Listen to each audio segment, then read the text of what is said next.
Okay, thanks, Laura.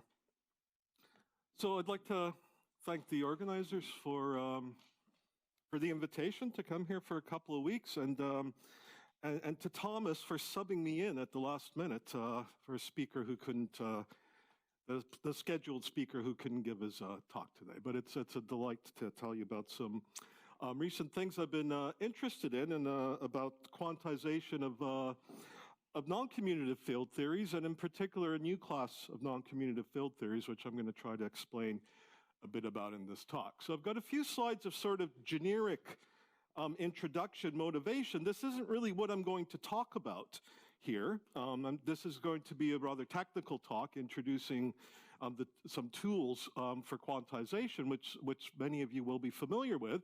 But just to put it in context, is that why does somebody who's interested in non-commutative quantum field theory want to talk about the Bv quantization and homotopy? Homotopy techniques in field theory, and the upshot is that after many years of investigations into the description and quantization of non-commutative gauge theories, that was revamped in the late 90s by the very famous paper by Cyberg, Witten, and others. There's still very little we know for generic Poisson structures. Okay, so we know everything's under control when we have a constant Poisson structure on Rn, but with non-constant Poisson structures, we generally don't have a lot of control over what these theories look like. And even in physics and string theory, we're even interested in extensions of these things to twisted Poisson structures. So these should be described by some kind of non-associative structure, at least when you go off shell.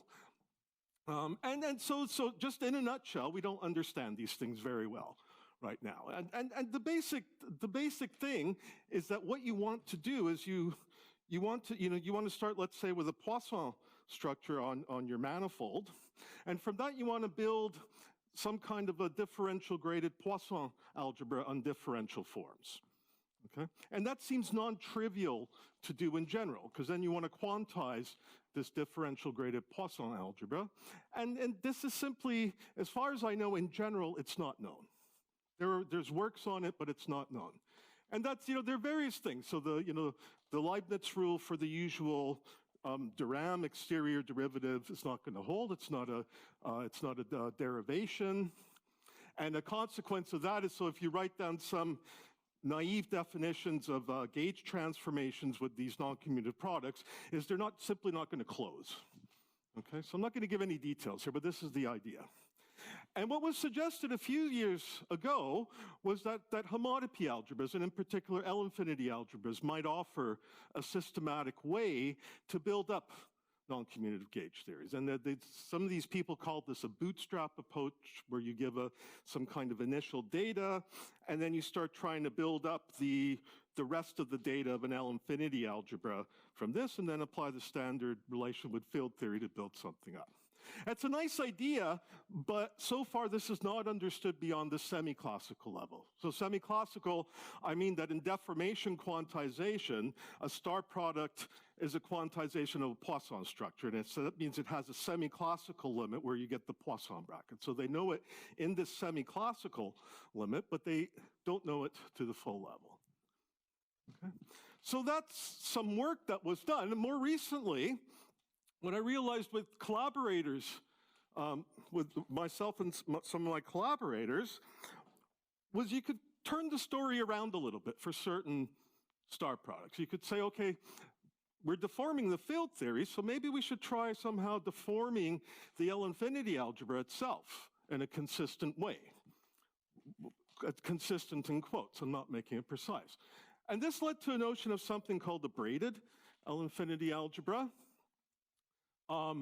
These things are used to construct non-commutative field theories that have an action of a triangular Hopf algebra in them. Okay, so it's a special type of non-commutative field theory, and this is something you can do to all orders. Okay. These notions of braided gauge symmetry and braided field theories are not new. They appeared many years ago at sort of a kinematical level, but as far as I'm aware, they were not, the full dynamical theories were not developed in full. Yes, Thomas? They are noncommutative. They're noncommutative, but they're braided noncommutative, which means that the noncommutativity is controlled by a braiding. They're noncommutative. So a mathematician would probably say these are quasi-commutative because it's controlled by a braiding. But there's a braiding operation on it. Well, we'll see. We'll see it.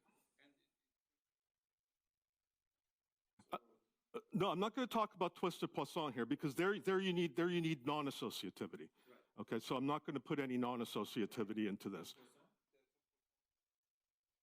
This will hold for, yeah. Maybe let me go through, because as I said, I'm not going to really talk about these things, okay? So let me just get through the introduction. You'll see what I'll talk about. This is motivation for things we did. And actually, you know, that stuff is there, but what I want to talk about today, the quantization, I'm going to simplify the problem quite a bit for the sake of rigor, actually. Okay?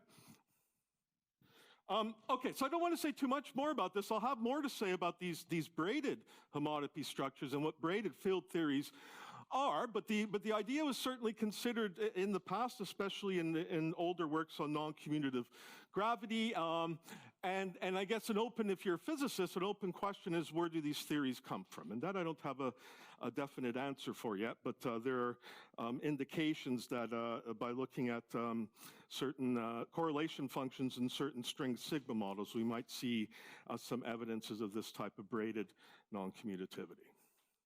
So these are these braided theories, and the point is that the braided theories are much different than the conventional non-commutative field theories, because the way physicists approach conventional non-commutative field theory, I mean the string-inspired ones, is they set up the standard perturbative methods for it. So they would write down a standard path integral over some configuration space of fields and just do this path integral. That's the way that they would tackle perturbation theory.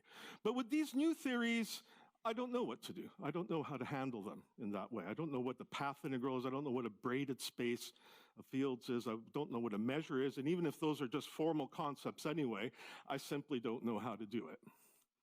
So that's the main motivation was to try to find a way to quantize these theories that doesn't input these kind of artificial elements into it. So what I'm going to talk about today is actually related to some older work of Robert Ockel, who introduced a class of quantum field theories that he called braided quantum field theories. It was a very algebraic definition. If you're working with finite-dimensional algebras, it's completely rigorous. And so he developed this notion. But he only developed it for theories without gauge symmetry. So our approach, although I won't do it today, it does go further than just looking at scalar theories. We can also put in theories with gauge symmetries. So the goal of what I want to tell you about today is I want to apply Batalin-Vilkovisky quantization, but I want to apply it in the modern incarnation that's been developed in the last 10 years or so by Costello and Gwilliam. Okay? I want to do this for conventional non-commutative field theories to see how does that work and reproduce the answer that I know. So we know from physics literature 20 years ago what the answer will be in some of these theories.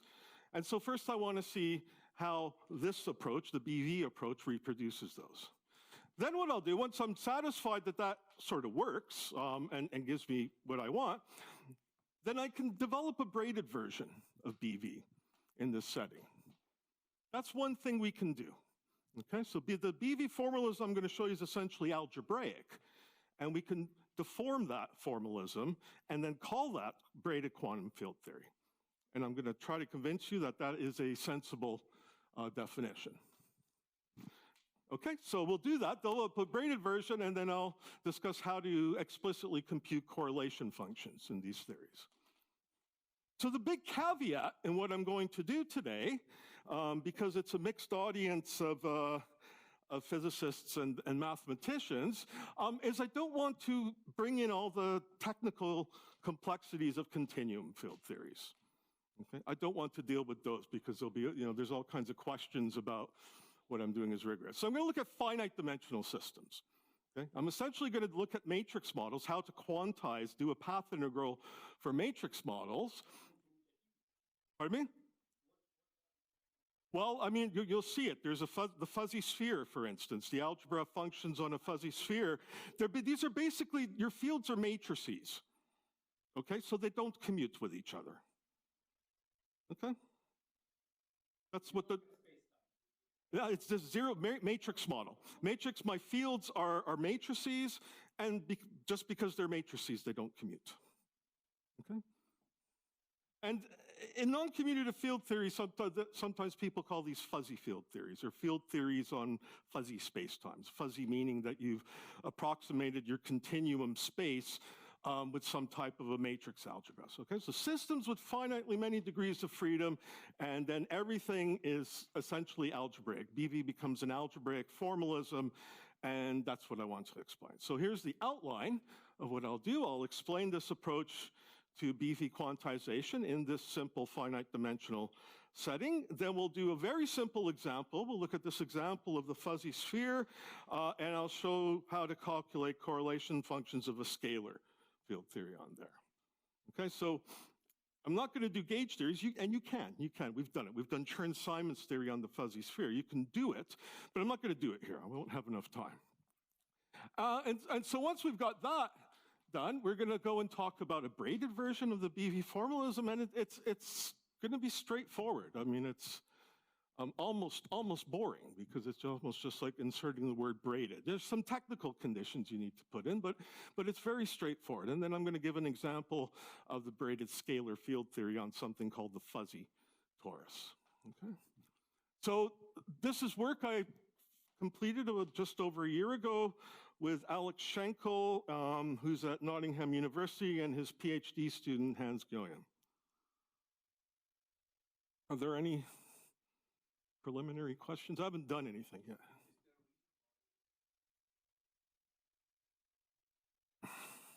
Yeah, because it's for algebraic reasons, because I don't know how to define, I don't know how to put a triangular, let me say the words and then you'll see what I mean later. I don't know how to define a triangular Hopf algebra action on the fuzzy sphere, but I do on this fuzzy torus.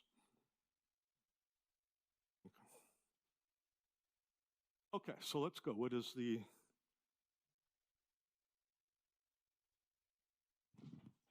Oops. Right, there we go. Okay. Okay, so we start with free theory. What do we mean by a free Bv theory? Okay, so I'm going to skip little technicalities here, so some of the experts may notice some things missing here, but anyway, we start with a graded vector space, and you're supposed to think of this as you know, the space of fields in Bv theory, right? So it's the fields, the ghosts, possibly ghosts for ghosts, and all the anti-fields. Okay, then on there I've got a differential of degree 1, and then I have some pairing. A non-degenerate, which is non-degenerate, it's graded anti-symmetric, and it has the degree -1. Okay, and this is going to play the role of a shifted symplectic structure, or the anti-bracket in Bv formalism. Okay, so this is in you know, the language that, this derived geometry language that Costello and Gwilliam used. This is the derived space of free fields of the theory. And then I want to look at the observables. Okay, so this version of Bv is a formalism for taking a field theory and constructing a differential graded algebra of observables for the theory, the classical observables, which you ultimately want to quantize. Okay, so I look at the symmetric algebra on the dual of E, but with respect to this pairing here, that's the same as the symmetric algebra on E, where its degree is shifted by 1. And then there's a bracket we can define on here that defines something called a shifted Poisson bracket that satisfies the axioms of something called the P0 algebra. So we define it on the generators of the symmetric algebra using the pairing up here, where 1 is the unit of the symmetric algebra. And then there are these axioms, and I can now extend this formula here to any arbitrary products of elements in the symmetric algebra using the Leibniz rule here. Okay, so I get, yes? Does it derived mean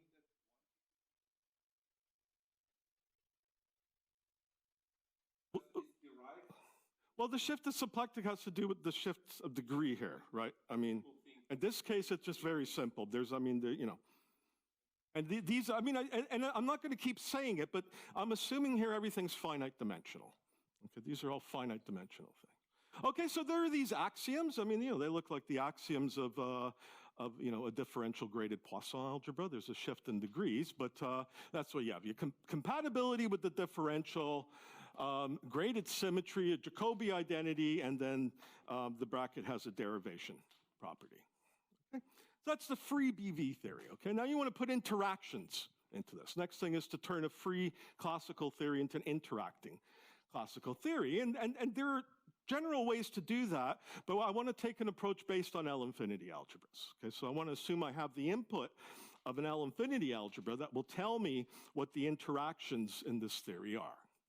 So what we do is we take the cochain complex that describes the field theory, and we extend it by these antisymmetric maps for n greater than or equal to 2 that satisfy, which together with Q0 satisfy the axioms of an L-infinity algebra. So I don't think for this crowd I need to say much about that, but again, there's some compatibility condition between the differential Q0 and the binary bracket, and then there's a homotopy Jacobi identity, which says that this combination of these two brackets here violates the Jacobi identity up to some homotopy. And then in general, there's an infinite list of these. You have higher homotopy Jacobi identities, and that gives you an L-infinity algebra. And we'll choose that L-infinity algebra structure so that it's cyclic with respect to the induced pairing from the pairing I had on the free field theory. So cyclic means this here, and I'm going to be very sloppy with signs because they're annoying to carry around. But all of these signs are definite signs that you can write a formula for it, but I don't want to carry them around. Okay, so I think we all know this here, that L-infinity algebras are homotopy coherent generalizations of Lie algebras, and if you put the adjective cyclic in front of L-infinity algebra, then that generalizes the notion of a quadratic Lie algebra. Yes, yes. And yeah, it's ghosts, the fields, and ghosts for ghosts, possibly, if you have reducible symmetries, and then all the antifields. Okay, now what I want to do is I have an L-infinity structure now on E minus 1, and I want to now look at the tensor product with sim E1, and I want to extend my L-infinity algebra structure on that. And you can do that because the tensor product of a commutative DG algebra with an L-infinity algebra is again an L-infinity algebra. And yeah, but that's not the point here. This is just to... We do. I mean, well, we do. I mean, it's sort of encoded in this pairing, right? The cyclic pairing. I mean, that's... No. Well, yes, right here. This formula here. This is extending the cyclic structure. So I'm taking the cyclic L-infinity, I extend the brackets like this, right? So on the basic elements, the primitive elements, tensor products, I just pull out the product of A's from here, and then I tensor that with the bracket acting on the V. So the A's are in sim E, and the V's are in E minus 1. And then for the pairing, I just define it on the primitive elements by pulling out these two A factors and multiplying that by this here. So this pairing here, of course, is not valued in complex numbers. It's valued back in E minus 1.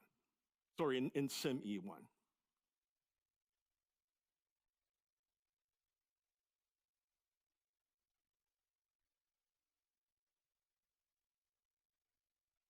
Yeah. And you'll see in a minute how this is used. So, Okay, so this is the input. This is where the L-infinity algebras come in, and now I use these to construct the interacting field theory. Okay, so the interactions are degree 0 elements in this symmetric algebra, and what we do is we choose a basis in E-1, we choose a dual basis, and we look at these things called contracted coordinate functions. And I think in Brano's talk there was a very lengthy discussion about what these things were, so I hope it doesn't come up again. Because the experts surely know what I mean here, okay? And then when you write down a gadget, something that, yeah. And so you're using these contracted coordinate functions, you write down something called the homotopy Cartan action, and that's what I'm going to use to encode. That's how I use the L-infinity brackets to encode the interactions in the theory. Okay, so if you include the differential from the free theory, then this defines the Bv action. You can check that this interaction term here, together with the differential Q0, satisfies the classical master equation. And that means that if you think of the bracket, the Poisson bracket with this interaction term as a deformation of the free differential, then that combination is still a differential. Okay? So this defines another P0 algebra, which is the pre-zero algebra of classical observables for the interacting Bv theory.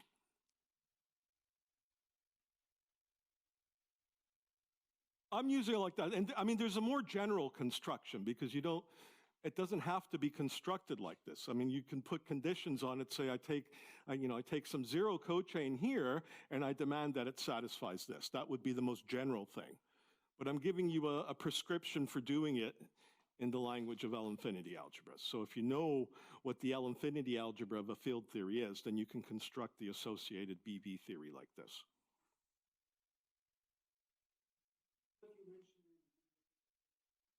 Yeah, yeah. Mm-hmm. Pardon me? Well, it's standard Bv, but no.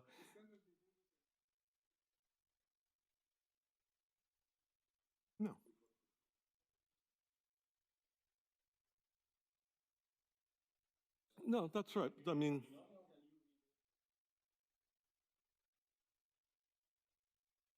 it is standard Bv, but I mean,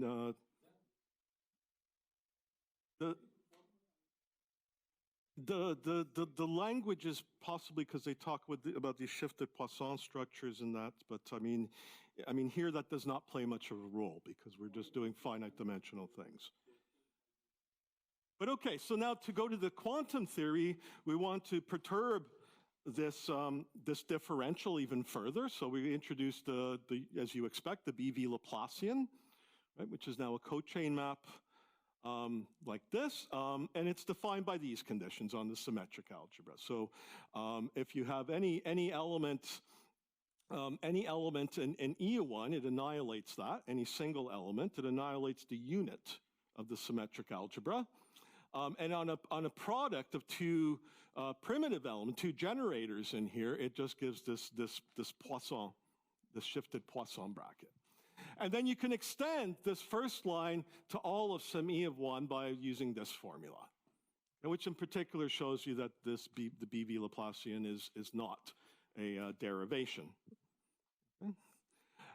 And this is the thing that, as the experts know, is going to implement Wick's theorem. It's in combination with some other data. It's going to be the thing that's responsible for the Wick theorem when I go and try to calculate correlation functions in the theory. How? Well, you'll see. You'll see.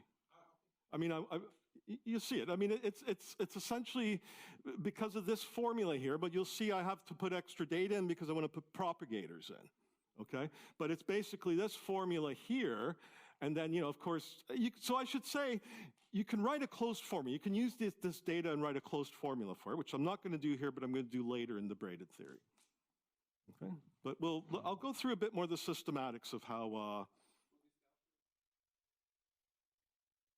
well, we haven't gotten to the propagator yet, but we've gotten to the thing that's going to contract fields with a propagator. Okay, and by contraction, I mean it's going to evaluate this thing here. Right, so together with the data I introduced before, you can show that it anti-commutes with the original differential Q0, squares to 0, and it annihilates this interaction term that I wrote down before. Okay, so if I can package this by defining a kind of Bv differential that squares to 0. Okay, so it's still a differential. And so now you get the quantum observables for the interacting Bv field theory, but it's no longer a P0 algebra because I lose the derivation property because of that. Okay. It's something that people call an E0 algebra, which in this simple case is just a cochain complex with a distinguished element. In this case, the distinguished element is the identity of the symmetrical. Okay, so those are that's the cochain complex that encodes the quantum observables for the interacting Bv field theory. Okay? So that's the data for the quantum field theory. And now what we want to do is calculate correlation functions in this theory. Okay? So the way we do that is we use homological perturbation theory. Okay? So we define a notion, we start again from the free theory over here.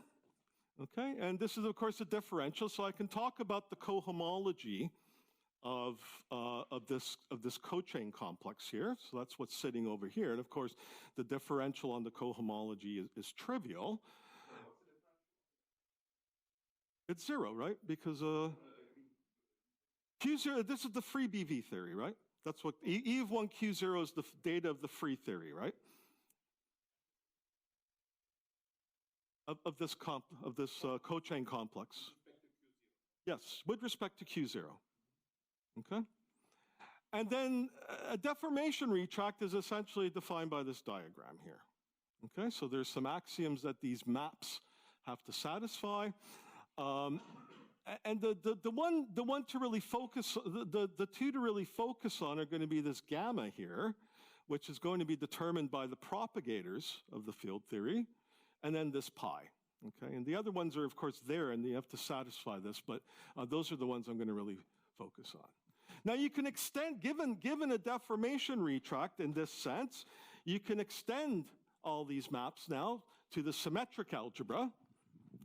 Okay? Some of it is straightforward, some of it is not, but I'm not going to explain how to do that, but you can do that. So I'm going to now denote the maps here with capital symbols, and then the homological perturbation lemma tells you that in this case, in my special case, and what I want to do is perturb Q0 with this delta, which encodes the interactions and the quantum deformation, and this lemma tells me that there's another strong deformation retract given by some data here. And there's this is still the cohomology up here, yeah? Why? I mean, this is going to be the space of vacua here, right? These are the interacting quantum observables here. And this is going to take me over to the space of vacua. That's what the projection's going to. QBV was Q0 plus this delta.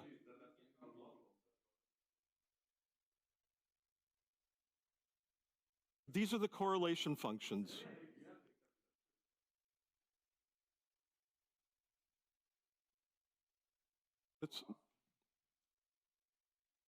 Well, I haven't written. No, I mean, you have formulas for these, right? But this is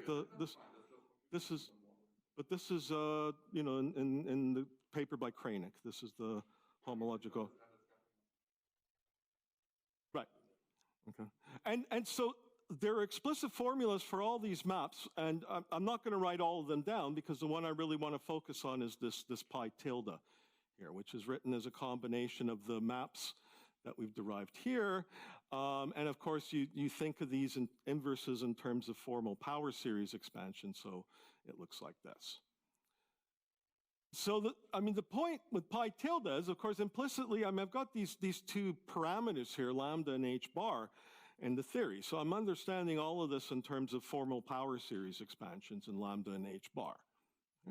But the point is what I do now is I take some observable here, so some product of these phi's, and now I project them down here into the symmetric algebra over the cohomology of the free theory. Okay, so that gives me something in there, and that's what I call an endpoint correlation function of the theory. Well, this is what when you do this in standard field theory, and I'll do the example of the fuzzy sphere, is when you get you really get the right correlation functions. Because if the cohomology is non-trivial, that means that you don't have a unique vacuum in the theory. You have to choose a vacuum to expand around. So these things are actually functions on the vacuum. You compute this, you get something in this symmetric algebra, so you should evaluate it on something in that symmetric algebra. And I interpret that I'm evaluating that on a particular choice of a vacuum. It's the cohomology of Q0. This is where the free fields are, right?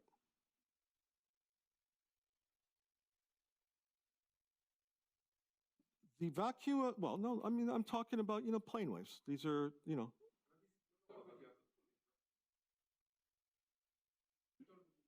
Yeah, but I'm doing a perturbative theory. I don't construct plane waves in the interacting theory. I start with the free theory, right? I construct my vacua there, and then I do this expansion around them.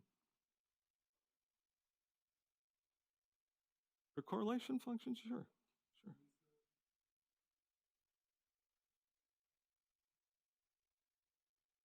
I mean, if I do a Gaussian integral, right? I'm in a scalar theory. I'm integrating around phi equals 0.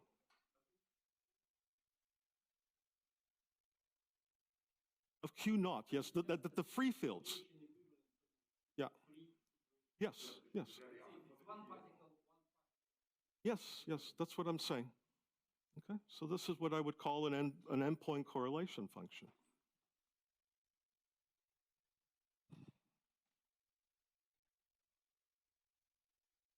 I thought it was weird at first when I first saw this, but it works. I mean, it's...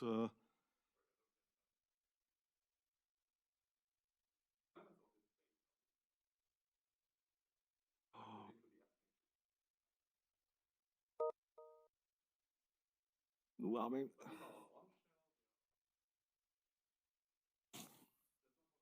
Well, I mean, look, if I'm in Euclidean, if I'm in Euclidean signature, I haven't told you about signature, then there are no scattering states anyway, right? So I'm just calculating a correlation function here. So I don't see what the issue is. I agree that in continuum field theories, you're going to have an issue with even just constructing these things, right?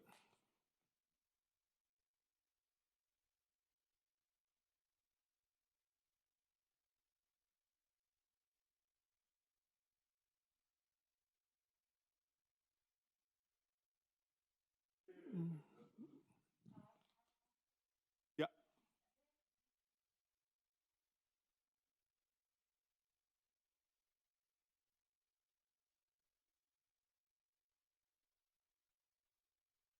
Pardon me? I can't hear you. I'm sorry.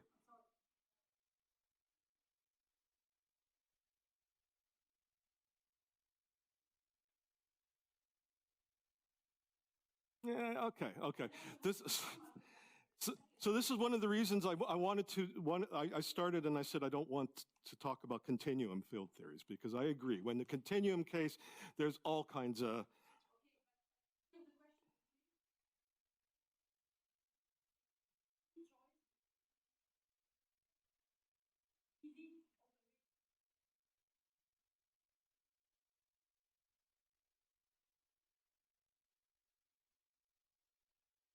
Well, this is the thing,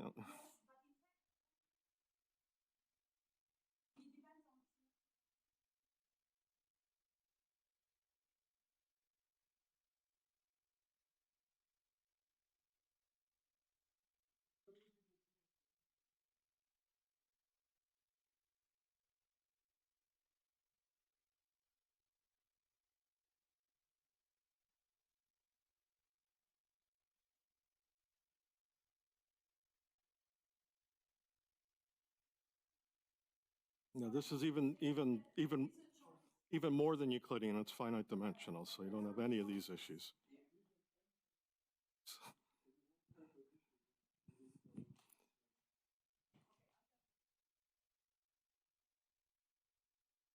I agree there are subtleties in the continuum case, and that's why we still return to the discussion. So let's go to the example then. Okay, so what is the fuzzy sphere? Well, the fuzzy sphere is an algebra of n by n complex matrices, but it has a bit more structure because I assume that this n is parametrizing a spin J irreducible representation of the SU2 Lie algebra. So this n by n matrix algebra actually comes from taking the tensor product of the spin J rep with the dual of the spin J rep. So it's got, it has a kind of covariant action of SU2 on it. The generators of this algebra are essentially the generators of SU2 in this representation. So they satisfy this algebra here where epsilon is the usual Levi-Civita symbol. And Rn is some uninteresting independent constant, which I'm not going to write down, okay? They also satisfy, so there are three of these, right? And they satisfy the property that the sum of their squares is 1. So I'm going to use physics notation where repeated indices are always summed, and that they're real. So the star here is the Hermitian conjugation on matrices. So that's in what sense it's a sphere, right? And we call it a fuzzy sphere because it's, again, finite dimensional. Yeah, and then you have to define that limit, and but that's the idea. Yeah, as you let n go to infinity, this approximates the algebra of functions on an ordinary two-sphere. Okay, so we're going to do scalar field theory only. So the free Bv theory is very simple for scalar theories because there's no gauge symmetry. So I just take two copies of the matrix algebra here in degrees 0 and 1, and the differential is just the massive Laplacian. Okay, so this is what's called the fuzzy Laplacian. It's defined by this formula here, and then finally this pairing that I need to introduce is defined essentially by the trace, with some normalization. In A. There are elements. Pardon me? Yeah, small a as well. Yeah. That's right, yeah. Okay, so the fuzzy Laplacian can be diagonalized by things called fuzzy spherical harmonics, which approximate the usual spherical harmonics. So the eigenvalues, they're labeled by, again, two spins. The eigenvalues look like this. They have a normalization, looks like that. And now, for the L-infinity algebra of this theory, I'm going to choose the brackets to look like this, okay? So these are, again, matrices. There's something that live in A, and I just multiply the matrices together, but there's a crucial thing. You have to symmetrize the product, because the L-infinity brackets have to have a symmetry property, okay? And matrix multiplication of matrices, noncommutative matrices, doesn't have this symmetry property. So that's the... I'm actually only going to specialize to one. I'm just saying that this is what you could take if you want an nth order interaction of your scalar fields.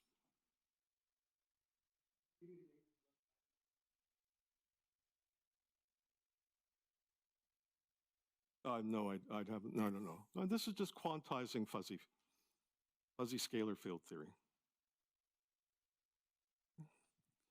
Okay, so now you've got all the ingredients. You go and plug it into all these formulas that I wrote before, and so for these particular brackets, you get an interaction term, which looks like this, where these capital I's are given by this formula. So you take your fuzzy spherical harmonics, stick them into here, then pair them using this formula and these identities, and you get something. And that something can actually be expressed rather explicitly in terms of the Wigner 3J and 6J symbols for SU2, but I'm not going to write those formulas here. Yes, yeah, they're the eigen matrices of this this Laplacian, this fuzzy Laplacian. Okay, okay, so now, because of the, you look at the spectrum of this fuzzy Laplacian here, and if you keep the mass, if you keep this, this is obviously a mass parameter there, if you keep that non-zero, then the cohomology, then that Laplacian has no non-trivial zero modes. Okay, it has no non-trivial zero modes, so the cohomology is just trivial. And that complex, your deformation retract is just something very trivial here, okay? So as I said, this map here is the propagator. It's the inverse of the massive Laplacian. And the cohomology here is just trivial. So you can take these maps here, and in particular the projection, just to be the zero map. Okay, so the correlate, when you go to the observables now, okay, so the sim of zero is, of course, just a copy of C. It's just where the unit lives, and it looks like this. And the formulas are, again, you can write down.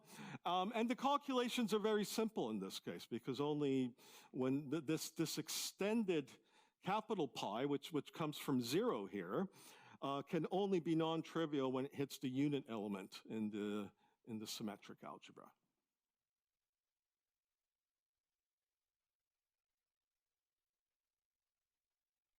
It has no zero modes because, well, I wrote down the spectrum of the Laplacian here. So J, J is a number between 0 and n, and if m squared is positive, then it has no zero modes, right? No non-trivial zero modes. Okay. So going back to the discussion we're having, I interpret this saying that there's a unique vacuum in the state. So in fact, in this case, when I calculate the correlation function, I'm not going to get a function on some space of vacuum. I'm going to get a number because there's only one vacuum. And you can do the calculation. So the calculation goes like this. If you want to calculate the two-point function at one loop order in 5-4 theory. So 5-4 means I put n equal to 3 in this formula. I keep only the n equals 3. And then this is the only terms which give you something that's non-zero at this order because of this property here. Right? And then you turn the crank, you do some calculations, or you get a PhD student to do it, and this is what comes out. And this is just the standard formula that people derived using traditional QFT methods 20 years ago. Yes? No. No, why do you say it's zero? The Bv Laplacian is what's responsible for these terms here, the contractions. Why do you say the Bv Laplacian zero?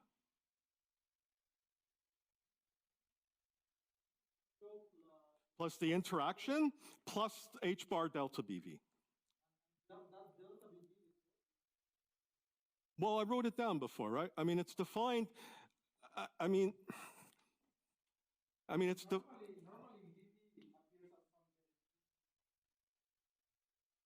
No, I mean, I said that delta BV1 is 0, is delta BV... So the equations that you wrote before... What do you, well, I defined the Bv Laplacian before, so, I mean, that's the one I use. I used that, I mean, I showed you how to do it in the general formalism. Now here's an example. I've given you a data for a field theory, and now I just use that general formula. Right?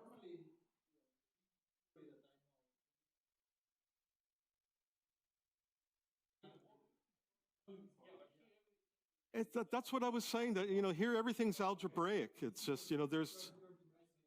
Okay. I'm sorry?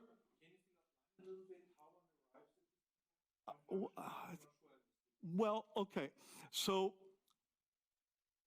the things that I call gamma here are the things that are encoding these propagators. Okay? They are, by definition, Now delta, let's go back to, right, let's go back to here. Okay, so this is what I started with. So this thing here is the propagator, this gamma here. And then I extend it. There are formulas I haven't written down to extend it to the symmetric algebra. I get capital gamma, right? That's a thing acting on observables.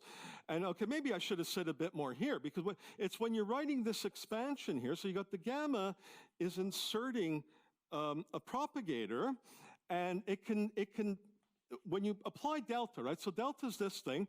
Two things can happen. You can have an interaction vertex coming from the propagator, or you can contract it with something, and that's what delta BV will do. Right? This is the interaction vertex, and this, as I said before, is the thing that's going to give you the Wick contractions in the theory. Okay? So if you look at the formula here, when you apply a propagator to something, a gamma, then there's a delta that follows it. Okay? And the delta has two contributions. It's got an interaction vertex and then a contraction. And that's really, you just keep iterating this. It's a bit cumbersome to do, actually. That's why I'm not showing details, but things are calculable here. Everything is calculable. But it takes some writing out. It's a way to rewrite Wick's term, yes, without thinking about Gaussian integrals directly. Okay, so that's the formula you get, and I don't want to comment too much about. G is the propagator. Okay, so this is the. You see, this is the loop, right? This is. Yes, I'm calling gamma G. Yeah, G is the propagator. Yeah. Okay. Okay. So this is kind of the loop. These are, of course, unamputated correlation functions, so you've still got propagators on the external legs, and but this is a known result. This reproduces the.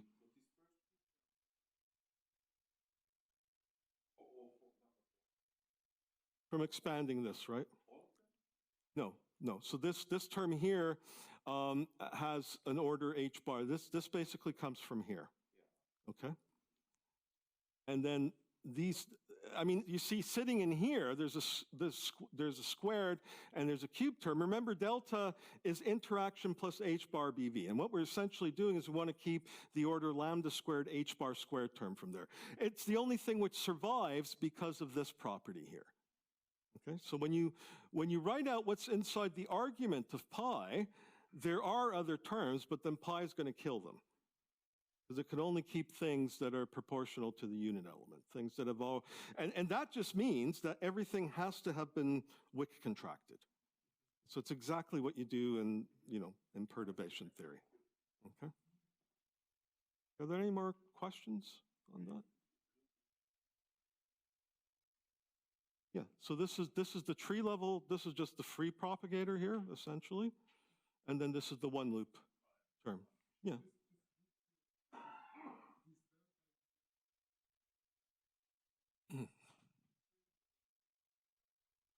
It's a nice little gadget because you don't have to write down any, well, I mean, things are finite dimensional here, but you don't need to do things with integrals. Okay.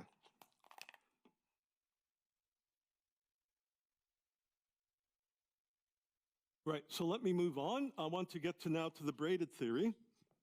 We'll see how far I get. Okay, so what's the idea here? The idea is the formalism I just presented, and indeed formalism of L-infinity algebras.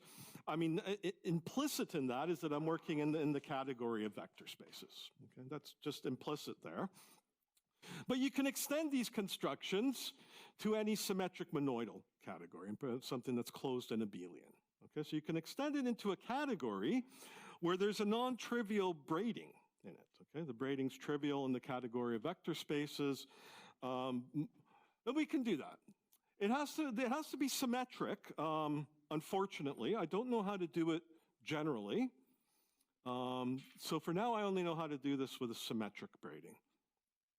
But this defines something I call the braided BV formalism and the related notion of braided L-infinity algebras. Okay. But to be concrete in examples, what we'll do is we'll take this category to be the category of left modules over a triangular Hopf algebra. Okay, so the objects are representations of the Hopf algebra, and the morphisms are H equivariant maps. Okay.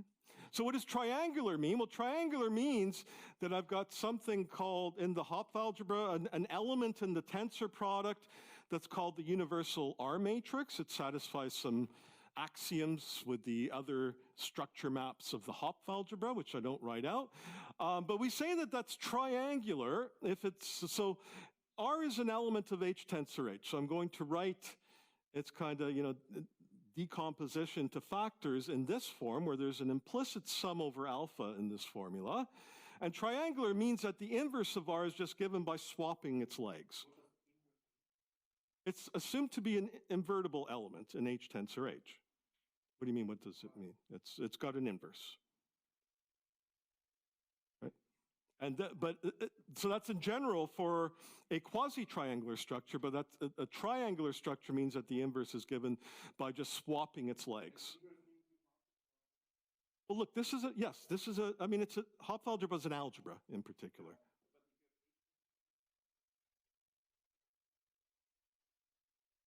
Yeah, component, yeah. Okay.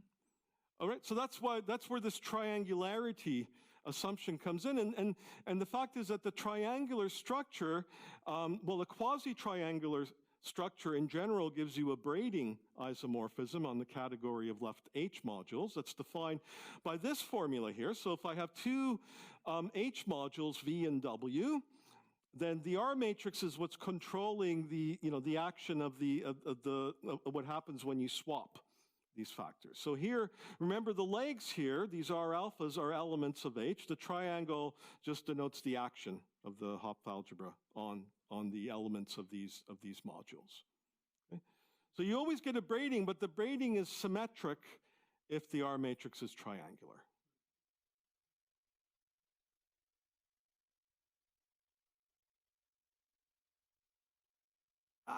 You sort of formally need it because you want to look at cochain complexes over this.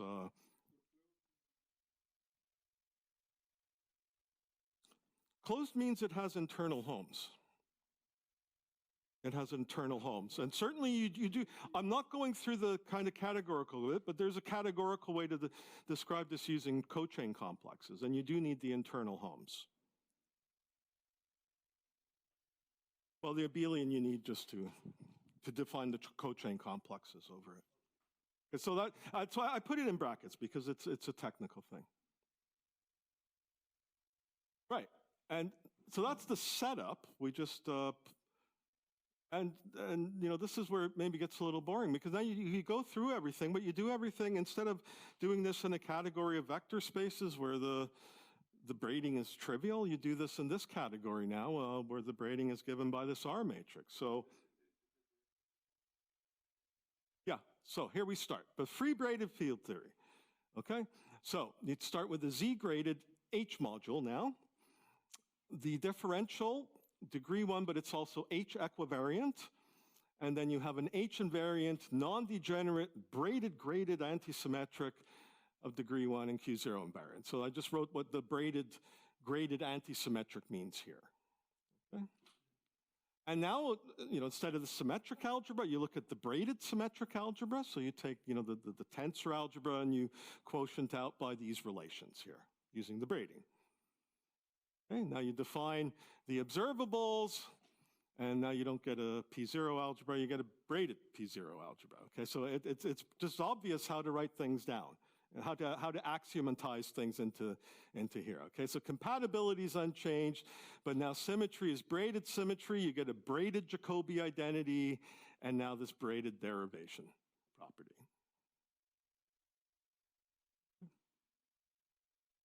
So interactions, we instead of looking at L-infinity algebras, we look at braided L-infinity algebras.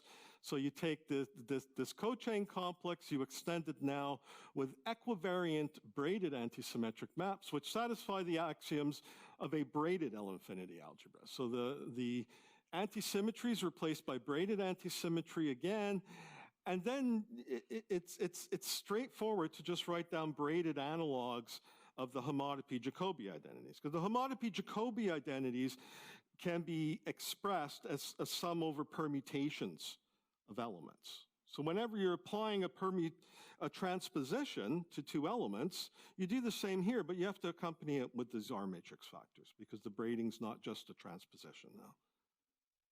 Okay, and now we demand that it has a braided cyclicity with respect to the pairing that we had before, and that means this formula. So we want to do braided, you remember cyclic means it's invariant under a cyclic permutation, but now when we do a cyclic permutation, we have to accompany those with lots of R matrix factors. So we get some formula here.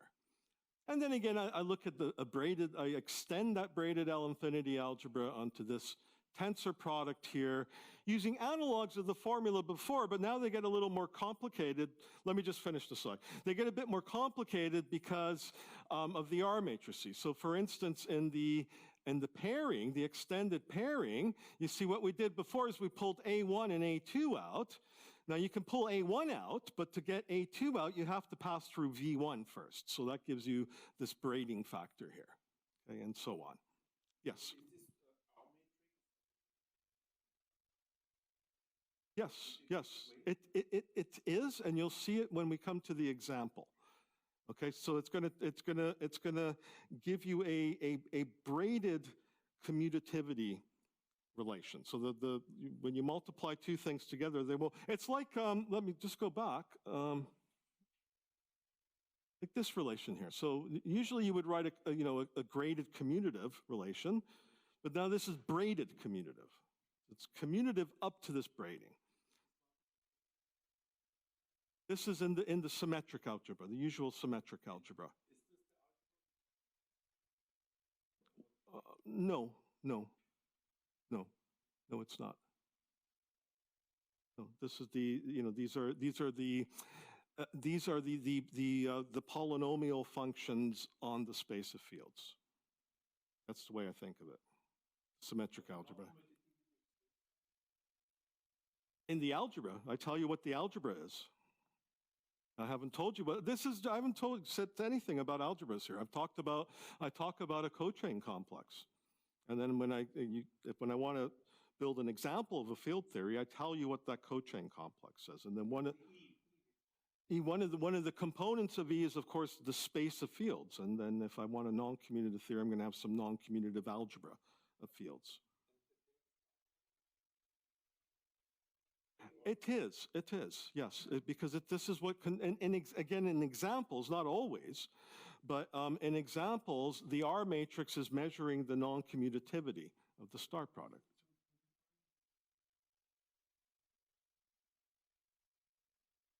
Yes.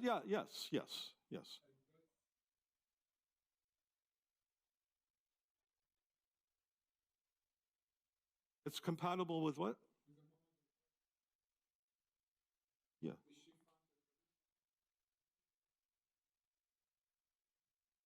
Yeah.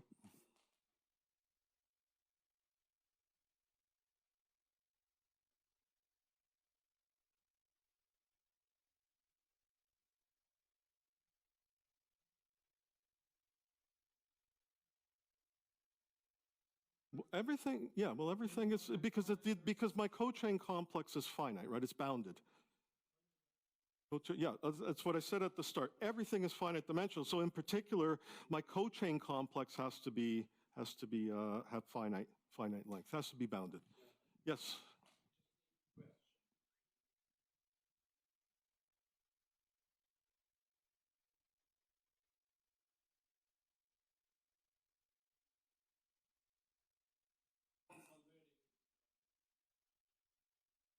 Z2 braiding, you're saying, or what?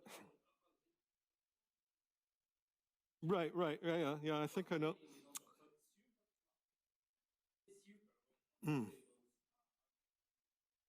I suppose,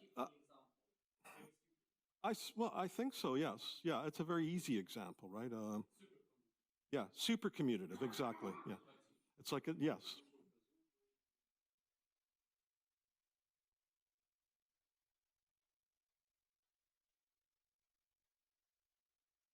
But I think he means as an example of the R matrix braiding. And indeed, there are examples of this where it is just a sign. Right, I'm out of time, but maybe I get some normalized time. That's great. It's great discussing stuff during the talk. Right, so braided L-infinity algebras, and now braided quantum field theory. So now I define braided quantum field theory like this from what we learned in the traditional case. So do everything as before. We construct an interaction term just like we did, but now we use our new formulas. We get a braided P0 algebra now in exactly the same way as before of observables for the interacting braided BV theory. And now we write down a definition of the braided Bv Laplacian as before, but now when we unravel the definition, which I was starting to sketch here, and give a formula, of course we have to shift things around a lot, and so there are all these R matrices appearing. But this is the closed form for the way that the BV. This is the cyclic structure that I've had, right? So it's essentially, the anti-bracket, right? So remember up here, I started with this structure here, this pairing, and that also appears, that's also what I extend down here. It's part of this, gives the cyclic structure on the L-infinity algebra, and that's what this is. Okay, so that's the formula for it. So this thing here is a number, and this is what you interpret as a Wick contraction. When we do this expansion using the homological perturbation lemma, this is what what is really a Wick contraction. So indeed, this is implementing the braided version of Wick's theorem, and it does match with what this paper of Ockel proposed over 20 years ago. Okay, and so now you get the braided E0 algebra of quantum observables for the interacting theory. And it's again elementary just to go and apply homological perturbation theory in this case. Okay, so I define a strong deformation retract as before, but I put in the extra condition that the maps going this way, horizontally, are H equivariant, and the map which operates here is H invariant, okay? So again, gamma is going to be the propagator. And now I could just apply, and now I perturb again by this element here. You can show this as H invariant, and now I can apply the homological perturbation lemma to this perturbation of Q0 to show that I get a braided strong deformation retract in this sense, where this pi tilde is given by the same formula as before. Okay. So the upshot is that braided homological perturbation theory now computes correlation functions of braided quantum field theory. Okay, and I was able to do that without ever having to kind of think, well, what do I mean by a path integral here? This is just done in a completely algebraic way. Okay? So I just want to wrap up with this example of a braided. So braided, it's again scalar field theory, but braided. So now we look at the Fuzzy Taurus.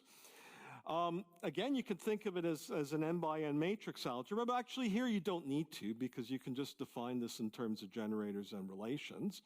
So it's the algebra that's generated by these finite sums with generators U and V, which obey these conditions here. So U star is some star operation. If they're matrices, it's Hermitian conjugation. They have this kind of Q commutation relation.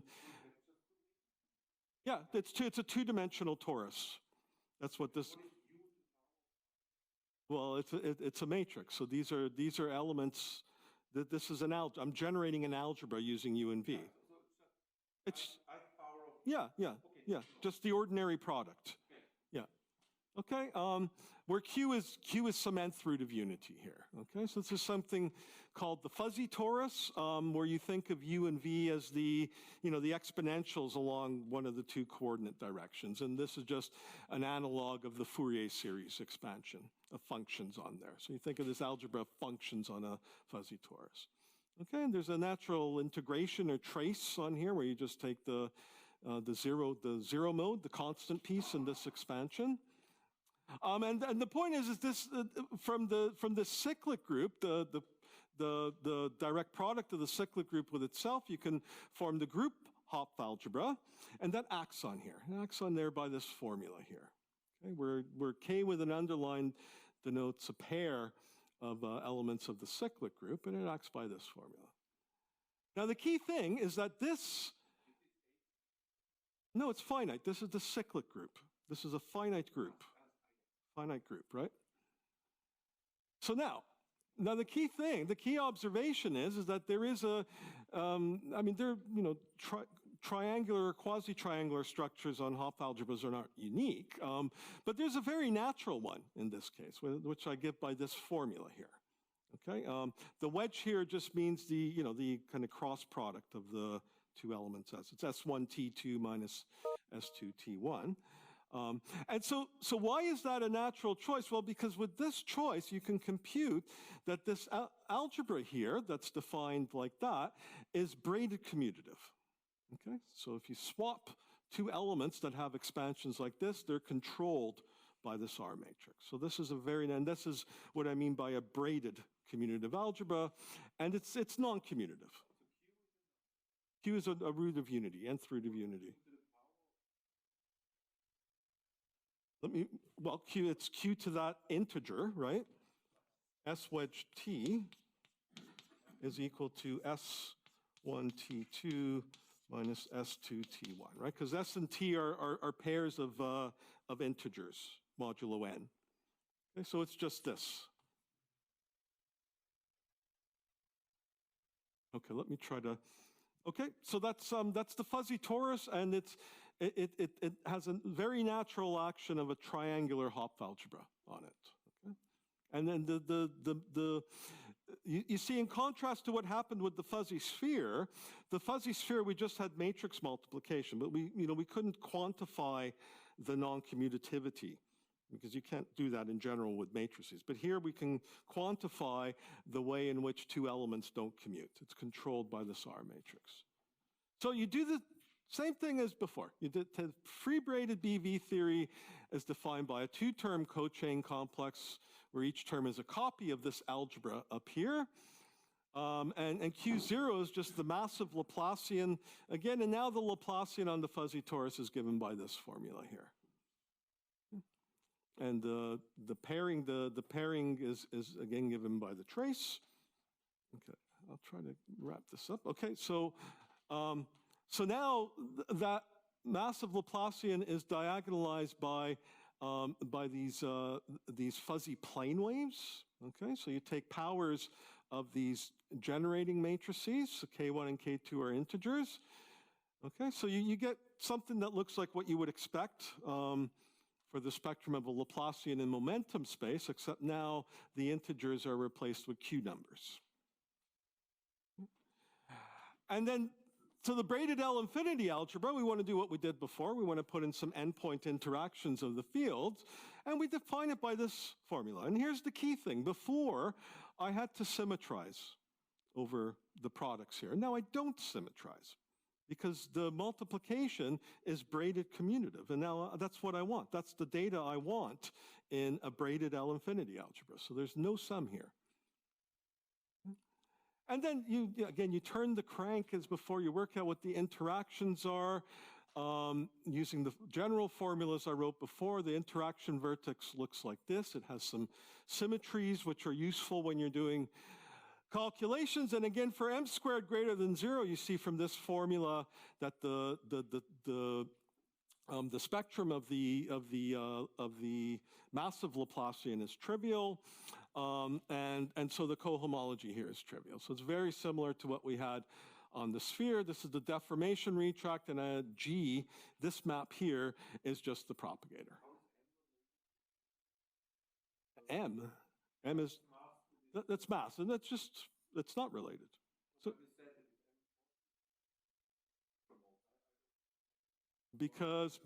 so this is the spectrum of the Laplacian, right?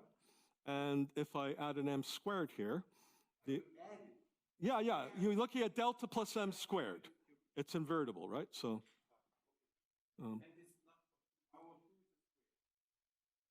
what? In the Laplacian, just a square of the Q. These are, So it's positive. Yeah, exactly. Right, okay, my last slide. So again, because of the cohomology is so simple, only very few terms survive when you do the braided homological perturbation lemma, so you can start really just doing calculations here. So the first thing you can do is look at the free scalar field theory, look at the braided 4-point function. That's given by this formula here. So there's no interactions, free theory, okay? And if you crank all this out, you get an expansion like this. And that's almost Wick's theorem except for these R matrices appearing here. So this is just the braided Wick's theorem.